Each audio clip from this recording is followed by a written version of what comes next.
ग्रामोत्थान के YouTube channel पर मैं बृजलाल सोढा आपका हार्दिक अभिनंदन करता हूं। आज हम भारतीय संविधान सभा के पार्ट 2 पर चर्चा करेंगे। पार्ट फर्स्ट हमने पिछले वीडियो में देखा था। संविधान सभा की प्रथम बैठक 9 दिसंबर 1946, उसी प्रकार दूसरी बैठक देखेंगे, फिर हम तीसरी बैठक देखेंगे। 3 बैठकों को हमें याद रखना है। तो जो पहली बैठक हुई, इसमें जो अध्यक्षता किसने की, तो अध्यक्षता जो है उसका डॉक्टर सच्चिदानंद सिन्हा ने इसकी अध्यक्षता की थी। सच्चिदानंद सिन्हा, ये जो है वो हमारी संविधान सभा की जो पहली बैठक हुई उसके अंदर इनकी अध्यक्षता में पहली बैठक हुई थी, या इनको अपने ऐसे भी कहते हैं जो इनको अस्थायी अध्यक्ष के तौर पर डॉक्टर सच्चिदानंद सिन्हा का जो है वो चुना गया। प्रश्न यह कई बार ये पूछा जाता है भी डॉक्टर सच्चिदानंद सिन्हा को ही क्यों चुना गया, क्योंकि डॉक्टर जो सच्चिदानंद सिन्हा थे वो जो भारतीय संविधान सभा थी उसमें सबसे बुजुर्ग जो सदस्य थे, तो इस कारण से उनको एक प्रकार से अस्थायी अध्यक्ष के तौर पर पहली बैठक में उनको अध्यक्ष चुना गया। संविधान सभा की प्रथम बैठक 9 दिसंबर 1946 अध्यक्षता या अस्थायी अध्यक्ष जिसको बोलते हैं डॉक्टर सच्चिदानंद सिन्हा ने की थी। दूसरी बैठक 11 दिसंबर 1946 और इसमें जो है अस्थायी अध्यक्ष चुना गया। जो संविधान सभा थी उनके स्थायी अध्यक्ष जो है वो डॉक्टर राजेंद्र प्रसाद इसके स्थायी अध्यक्ष थे। इन पहली 2 बैठकों से हमें लगभग यही याद रखना है। अगर फिर भी याद रखो तो एक आता है संवैधानिक सलाहकार। संवैधानिक सलाहकार, तो BN राव को संवैधानिक सलाहकार बनाया गया। BN राव, बेनेगल नरसिंह राव, पूरा नाम है बेनेगल, याद रह जाएगा आपको, बेनेगल नरसिंह राव, BN राव को संवैधानिक सलाहकार जो है वो नियुक्त किया गया। ये अपने आप में महत्वपूर्ण पद है। दूसरी बैठक 11 दिसंबर 1946, स्थायी अध्यक्ष, ये अस्थायी अध्यक्ष थे डॉक्टर सच्चिदानंद सिन्हा, और स्थायी जो अध्यक्ष थे वो डॉक्टर राजेंद्र प्रसाद, जो आगे चलकर भारत के प्रथम राष्ट्रपति भी बने। और संवैधानिक सलाहकार जो है हमें याद रखना है BN राव या बेनेगल नरसिंह राव। ये अपने आप में बहुत बड़े कानून के ज्ञाता हैं या विधि विशेषज्ञ हैं, और इन्होंने जो है ICS अधिकारी थे उस समय। इन्होंने जो भारतीय संविधान जो बनाने में बहुत ही महत्वपूर्ण भूमिका अदा की थी। हालांकि संविधान सभा में नहीं है, बेनेगल नरसिंह राव जो है वो संविधान सभा में नहीं है, एक ICS अधिकारी थे, विधि विशेषज्ञ थे, कानून के ज्ञाता थे, तो इसलिए इनको संवैधानिक सलाहकार जो है वो बनाने में भारतीय संविधान सभा ने रुचि दिखाई। और BN राव को जो हमें ऐसे भी याद करते हैं कि जो बर्मा देश है या म्यांमार जो देश है उसका संविधान बनाने में भी बेनेगल नरसिंह राव की बड़ी महत्वपूर्ण भूमिका रही है। तो ये हमें दूसरी बैठक में ये 2 बातें याद रखनी है। उसके बाद एक हमें याद रखना है उद्देश्य प्रस्ताव, सबसे महत्वपूर्ण है यहाँ पर उद्देश्य प्रस्ताव, ये सबसे महत्वपूर्ण चलेगा यहाँ पर। उद्देश्य प्रस्ताव रखा गया 13 दिसंबर 1946। तारीखें देखो लगातार याद ही आ रही हैं। 9 के बाद 2 11 और 11 के बाद 2 13, 2 के डिफरेंस से चल रही है। बाकी दिसंबर है, 1946 तीनों है। पहली बैठक 9 दिसंबर, दूसरी बैठक 11 दिसंबर और तीसरी बैठक जो है वो 13 दिसंबर 1946, जिसमें उद्देश्य प्रस्ताव रखा गया। ये उद्देश्य प्रस्ताव जो है वो जवाहरलाल नेहरू, ये नाम परिचित ही अपने से, जवाहरलाल नेहरू के द्वारा संविधान सभा में उद्देश्य प्रस्ताव रखा गया। अब प्रश्न आता है कि उद्देश्य प्रस्ताव क्या है? तो उद्देश्य प्रस्ताव जो हमारा, इसका तात्पर्य जैसे नाम से स्पष्ट हो रहा है कि हम जो संविधान बनाएंगे या इस संविधान का जो निर्माण करेंगे, उस संविधान का उद्देश्य क्या होगा, उस संविधान से लोगों की कौन कौन सी इच्छाएं पूरी होंगी, लोगों को कौन कौन से अधिकार दिए जाएंगे, ये सारे के सारे प्रावधान जो है वो उद्देश्य प्रस्ताव में थे। और इस उद्देश्य प्रस्ताव को जवाहरलाल नेहरू ने प्रस्तुत किया था। हालांकि 13 दिसंबर 1946 को उद्देश्य प्रस्ताव स्वीकार नहीं हुआ था। क्यों स्वीकार नहीं हुआ था? क्योंकि अभी ये जो पहली बैठक थी, इस पहली बैठक का जो है मुस्लिम लीग ने बहिष्कार किया था। इस पहली बैठक में टोटल अगर अपने देखें सदस्य, तो पहली बैठक में 207 ही सदस्य आए थे। पहली बैठक में सदस्य कितने आए थे? 207। जबकि कैबिनेट मिशन योजना जो थी उसके अनुसार टोटल सदस्य आने कितने चाहिए थे? 389 सदस्य आने चाहिए थे, जबकि आए कितने पहली बैठक में? 207। कारण यही था कि ये जो मुस्लिम लीग थी, एक तो देखो मुस्लिम लीग एक पार्टी थी, मुस्लिम लीग, तो इस मुस्लिम लीग ने 73 सीटें इसके पास थी। तो इन 73 जो लोग थे वो यहाँ पर पहली बैठक में उपस्थित नहीं हुए। एक कारण तो ये था। दूसरा जो बड़ा कारण था, जो 93 थे राजा देसी रियासतों से भारत, जो देसी भारत अपने कहते हैं, उस देसी भारत में से जो 93 लोग आने वाले थे वो भी पहली बैठक में नहीं आ पाए थे। तो ये दो बड़े कारण ऐसे दिखते हैं हमें, जिस कारण संविधान सभा की सदस्य संख्या जो है वो 200, पहली बैठक में 207 ही थी। तो हमें ये ध्यान रखना है कि उद्देश्य प्रस्ताव 13 दिसंबर 1946 को पारित नहीं हुआ था। पारित की अगर हमें तारीख याद रखनी तो 22 जनवरी 1947 को जो है वो 22 जनवरी 1947 को उद्देश्य प्रस्ताव पारित हुआ है। ये तारीखें याद रखनी है। उद्देश्य प्रस्ताव पारित, ये संविधान सभा की शुरुआती बैठकों की सिचुएशन है। पहली बैठक, दूसरी बैठक, तीसरी बैठक, 9, 11, 13। पहली बैठक के अध्यक्ष सच्चिदानंद सिन्हा, 207 लोग उपस्थित हुए। दूसरी बैठक 11 दिसंबर डॉक्टर राजेंद्र प्रसाद को स्थायी अध्यक्ष चुना गया। संवैधानिक सलाहकार के रूप में BN राव को चुना गया। उद्देश्य प्रस्ताव 13 दिसंबर 1946 को प्रस्तुत किया जवाहरलाल नेहरू ने, जो कि 22 जनवरी 1947 को पारित हुआ था। आगे अब पढ़ते हैं। इस प्रकार जैसे जैसे अभी देख रहे हैं अपने भारत विभाजन भी चलेगा, साथ साथ में भारत विभाजन की भी समस्या पैदा होगी।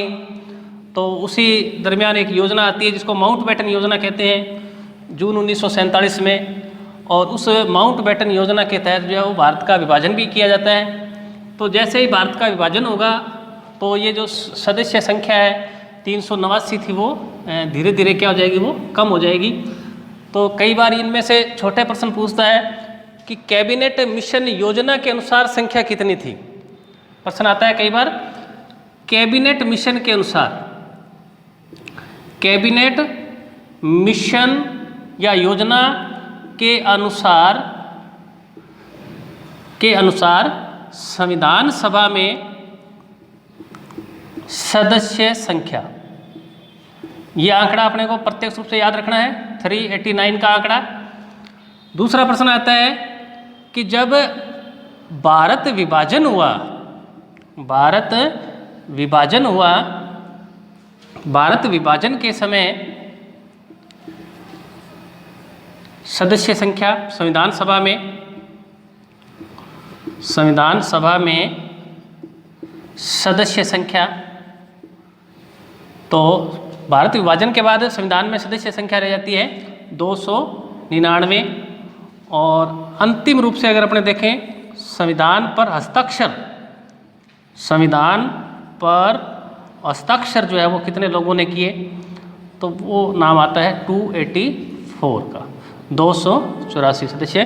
तो ये धीरे धीरे संख्याएं, आंकड़े जो है वो कम होते रहते हैं, लेकिन मोटे तौर पे 3 आंकड़े हमें याद रखने हैं। कैबिनेट मिशन योजना के अनुसार भारत के विभाजन के समय और संविधान पर हस्ताक्षर जो है वो कितने लोगों ने किए थे? 284 लोगों ने किए थे।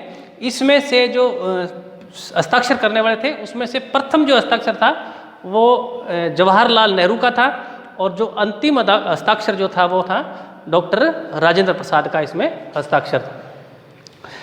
अब ये हमारा संविधान जो है वो बनकर कैसे तैयार हुआ, कैसे लागू हुआ, किस किस की भूमिका रही, उसके बारे में हम चर्चा करेंगे।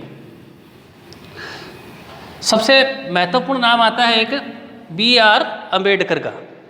जैसे आपको पता होगा भीमराव अंबेडकर, या महत्वपूर्ण भूमिका BR अंबेडकर की क्या क्या भूमिका रही इसमें, या अदर जो लोग थे उनकी भूमिकाओं के बारे में अपने पढ़ेंगे। सबसे पहले बी आर अम्बेडकर को कई उपनाम देते हैं, जैसे संविधान के जनक इनको कहा जाता है। संविधान के जनक, कुछ बातें आपको याद रखनी है। भारत के मनु, आधुनिक मनु जिनको कहा जाता है, भारत के आधुनिक मनु की संज्ञा दी जाती है इनको। दलितों के मसीहा ऐसे भी इनको कहा जाता है, दलितों के मसीहा, ये कई इनके उपनाम माने जाते हैं। बी आर अम्बेडकर जो थे कांग्रेस से विलोम नहीं करते थे, हालांकि उनकी अलग पार्टी थी, शेड्यूल टाइप की एक दलित जो जातियों से संबंधित एक ग्रुप था उनका, उस पार्टी से थे वो, कांग्रेस से ज़्यादा विलोम नहीं करते थे। जब संविधान सभा में चुनाव हुए तो बी आर अम्बेडकर साहब ने सबसे पहले जो चुनाव लड़ा था वो लड़ा था बॉम्बे से। बॉम्बे उस समय एक प्रांत हुआ करता था, बॉम्बे उस समय एक प्रांत होता था, जैसे मैंने बताया था आपको 11 प्रांत थे, तो उसमें से एक प्रांत था बॉम्बे। सबसे पहले अम्बेडकर साहब जो है बॉम्बे से चुनाव लड़ते हैं, और बॉम्बे से चुनाव लड़ते जो है वो वहाँ से हार जाते हैं। समस्या ये पैदा हो जाती है, हार जाते हैं।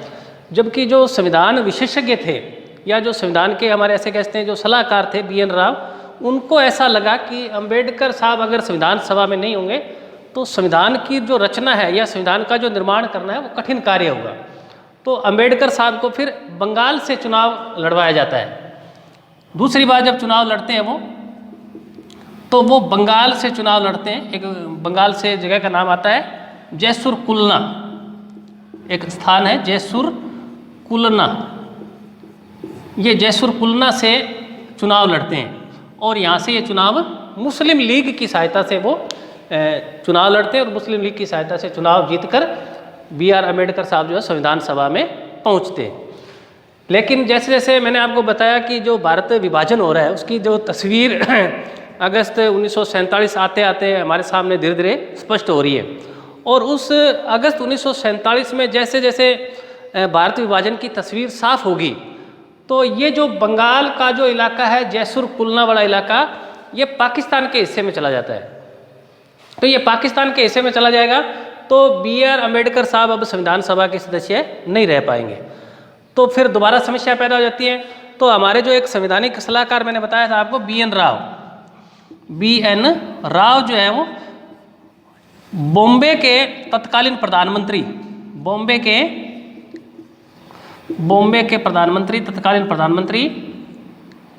प्रधानमंत्री जो है बी जी खैर नाम आता है इनका, बी जी खैर को एक पत्र लिखते हैं कि अम्बेडकर साहब के बिना संविधान की जो रचना करना है बहुत ही कठिन कार्य है, तो आप जल्दी से जल्दी एक कोई ऐसी व्यवस्था कीजिए ताकि बी आर अम्बेडकर साहब बॉम्बे से वो चुनाव जीतकर आ सके। तो ये जो बी जी खैर साहब है ये एक व्यक्ति से सीट खाली करवाएंगे जिनका नाम आता है एम जेकर। बॉम्बे से एक सीट खाली करेंगे और इस सीट से दोबारा अम्बेडकर चुनाव लड़ते हैं और फिर दोबारा यहाँ से चुनाव जीतते हैं। फाइनली रूप से जो है वो अम्बेडकर बॉम्बे से जो संविधान सभा के सदस्य थे। प्रश्न आता है कि अम्बेडकर साहब संविधान सभा के सदस्य कहाँ से थे? ऑप्शन आता है बॉम्बे, बंगाल, मद्रास, ऐसे ऑप्शन आते हैं। तो अगर फाइनली उत्तर देना है तो हमें बॉम्बे देना है। अगर बॉम्बे के ऑप्शन में नहीं है तो हमें उत्तर लगाना है बंगाल से। तो ये इस प्रकार बी आर अम्बेडकर साहब का योगदान रहेगा। फिर बी आर अम्बेडकर साहब आगे पढ़ेंगे। अब संविधान को बनाने के लिए कुछ समितियों का गठन किया गया। तो उस संविधान सभा में बहुत सारी कमेटियां बनाएगी। तो उन कमेटियों में से कुछ कमेटियों के नाम हमें याद रखने हैं, जिसमें से एक कमेटी आती है, पहले मैं लिख देता हूँ, समितियाँ। कुछ समितियाँ भी बनाई गई थी, कुछ उप समितियाँ भी थी। तो हमें लगभग समितियों के बारे में थोड़ी बहुत जानकारी रखनी है कि कौन कौन सी समितियाँ थी तो वो संविधान बनाने के लिए थी। सबसे पहले देखो, एक थी केंद्रीय या केंद्र संविधान समिति, केंद्र संविधान समिति। दूसरी थी केंद्रीय शक्ति समिति। तीसरी थी प्रांतीय संविधान समिति, प्रांतीय संविधान समिति, और चौथी थी मूल अधिकार व अल्पसंख्यक मामलों से संबंधित।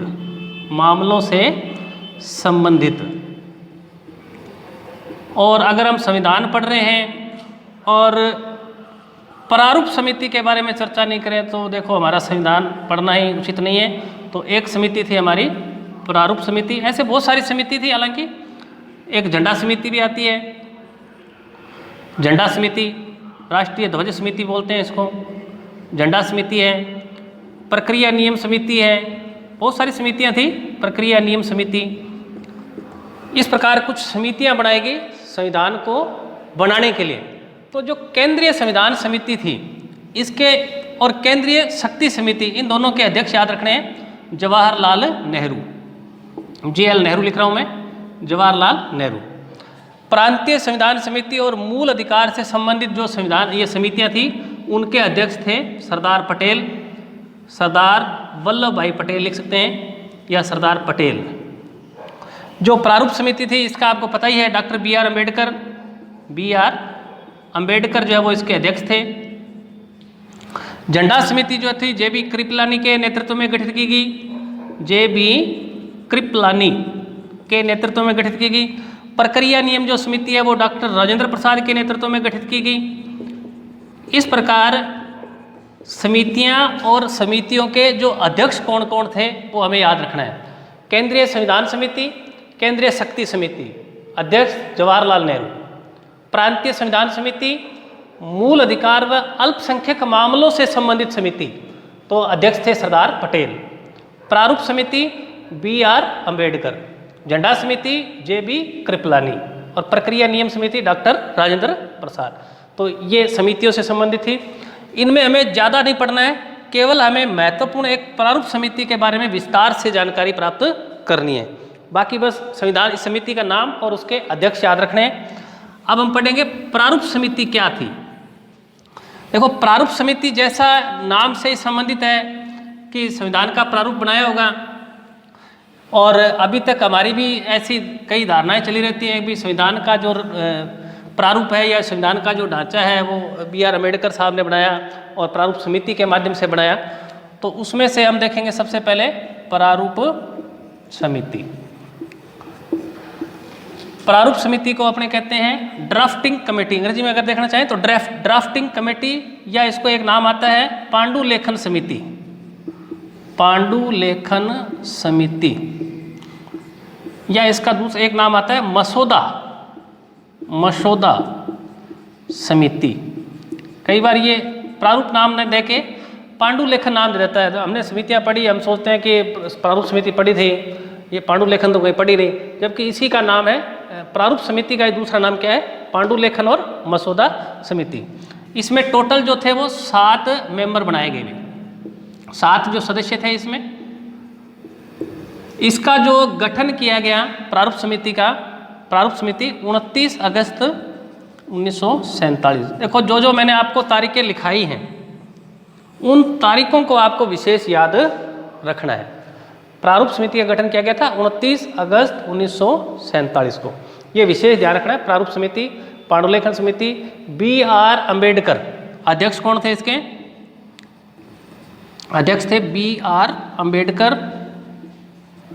कार्य, अब इसका काम क्या था या किस उद्देश्य से गठित की गई, तो इसका कार्य क्या था, जो संविधान का प्रारूप बना है तो प्रारूप पर विचार विमर्श करना, विचार विमर्श कर सलाह देना, न कि प्रारूप बनाना, सलाह देना। प्रारूप समिति का काम क्या था, प्रारूप पर विचार विमर्श कर सलाह देना। तो ये प्रारूप कौन बनाएगा, प्रारूप हमारे संविधान का बनाया था BN राव ने। भारतीय संविधान का जो प्रारूप बनाने वाले व्यक्ति थे, प्रारूप का मतलब होता है एक ढांचा, एक मसौदा तैयार कर दिया, अब उस पर विचार विमर्श करना। तो जो मसौदा या प्रारूप तैयार करने वाले जो व्यक्ति थे BN राव, और इस BN राव द्वारा तैयार प्रारूप पर विचार विमर्श कर सलाह देना। और 7 सदस्य, ज़्यादातर अंबेडकर का नाम पूछता है। बाई चांस 6 सदस्यों का अपने को विशेष ध्यान रखना है। अभी 6 सदस्य और कौन कौन से थे, तो उन 6 सदस्यों पर भी हम विशेष बात करेंगे। इनके नाम भी कई बार पूछ लेता है। अभी निम्न में से प्रारूप समिति में सदस्य नहीं थे, तो BR अम्बेडकर का नाम तो हमें याद है, लेकिन बाकी जो सदस्य बच जाते हैं उनके नाम भी हमें याद रखने हैं, क्योंकि ये अपने आप में एक महत्वपूर्ण समिति है ये। बाकी देखो, कोई समिति के बारे में हमने विस्तार से चर्चा नहीं की है, केवल और केवल प्रारूप समिति के बारे में हमने अध्ययन किया है। तो प्रारूप समिति के देखो, पहले तो अध्यक्ष तो याद है ही अपने को। अध्यक्ष हो गए BR अम्बेडकर साहब, BR अम्बेडकर। अब जो दूसरे, अब इनमें सदस्य रहेंगे, ये सारे क्या माने जाएंगे, अपने सदस्य हैं। तो दूसरे जो सदस्य हैं उनका नाम आता है N गोपाला स्वामी, N गोपाला स्वामी अयंगर, अयंगर। तीसरे जो सदस्य आते हैं इसमें अल्लादी कृष्ण स्वामी अय्यर। चौथे जो इसमें सदस्य आते हैं मोहम्मद सादुल्ला, मुस्लिम लीग से थे, मोहम्मद सादुल्ला। पांचवें जो सदस्य आते हैं KM मुंशी, कन्हैयालाल माणिक्यलाल मुंशी, पूरा नाम इनका है KM मुंशी कन्हैयालाल माणिक्यलाल मुंशी। और छठे सदस्य आते हैं BL मित्र, BL मित्र, BL मित्र साहब का देहांत होने के बाद में, इनका देहांत हो जाता है, तो BL मित्र साहब का देहांत होने के बाद में नए सदस्य के रूप में डॉक्टर माघव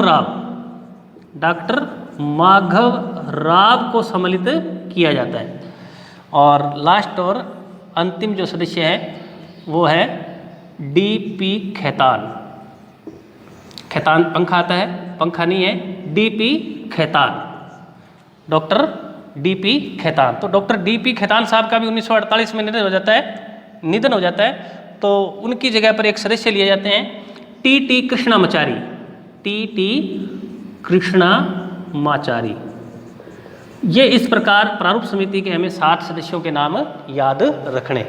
अध्यक्ष डॉक्टर BR अम्बेडकर, सदस्य N गोपाला स्वामी अयंगर, फिर ये 7 सदस्य हो गए अल्लादी कृष्ण स्वामी अय्यर, मोहम्मद सादुल्ला, KM मुंशी कन्हैयालाल माणिक्यलाल मुंशी, BL मित्र। देहांत के बाद डॉक्टर माघव राव को शामिल किया गया, और DP खेतान 1948 में निधन होने के बाद TT कृष्णामाचारी को शामिल किया गया। कई बार यहीं से प्रश्न पूछता है कि इनमें से एकमात्र कांग्रेसी, देखो वैसे तो लगभग सारे कांग्रेसी है, केवल एक मुस्लिम इनके मोहम्मद सादुल्ला को छोड़ दें तो केवल ये मुस्लिम लीग से, बाकी लगभग सारे क्या है कांग्रेसी है। लेकिन एकमात्र कांग्रेसी पृष्ठभूमि वाले तो है वो है KM मुंशी। बाकी जो सारे हैं वो कांग्रेस के बैनर तले चुनाव जीते थे। मूल रूप से, जिसको कहते हैं मूल रूप से कांग्रेसी नहीं थे, कांग्रेस के बैनर तले चुनाव जीते थे। कई बार ये प्रश्न पूछा हुआ है, KM मुंशी जो है वो एकमात्र कांग्रेसी सदस्य थे। अभी कुछ इसके बारे में राव है जो अपने नेक्स्ट वीडियो में पढ़ेंगे। धन्यवाद।